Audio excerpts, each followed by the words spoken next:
nataye umutwe ku buryo ntabimenye nanjye wanjye, ntabwo nari nzi ko ari igeno ryanjye. Ni gute watumye ngukunda? Ubugingo bwanjye bwa nyuma bwabonye urugo. Ibitekerezo byanjye uyu munsi biratuje bwa nyuma na nyuma. Indirimbo ni ya Christopher. Zamuye iki kirahuri ku bwacu iteka n'iteka kugira ngo tuzabe twembi turi kumwe. Ntabwo nzigera numva nicujije, ndarahira ku Mana namenye kuri uw'agaciro. Marayika yanjye, marayika yo, waramfashe unjyana mu rujijo.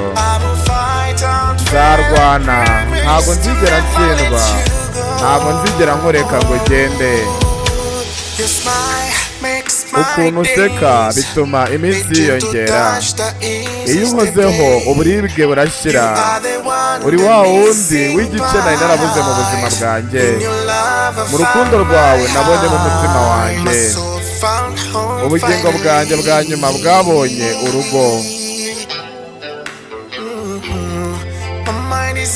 Ibitekerezo ubu kano kanya byanjye biratuje bwa nyuma na nyuma. Iki kirahuri nyizamuye ku bwacu kugira ngo iteka tuzagumane n'urukundo rwacu. Ntabwo nzatuma hari ikintu na kimwe gisubira inyuma. Ndarahira ku Mana ubu nibwo nabimenya.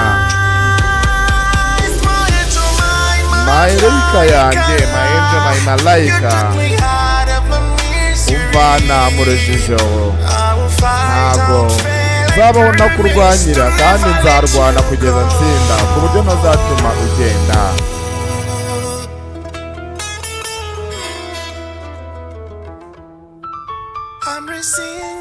Iki kirahuri ndakizamuye ku bwacu.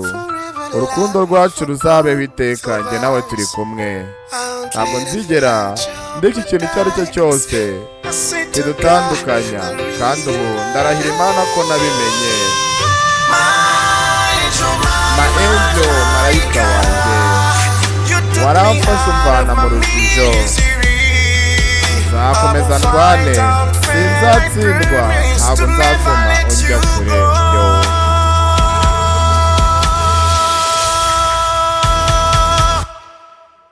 Nitwa Kai Proctor.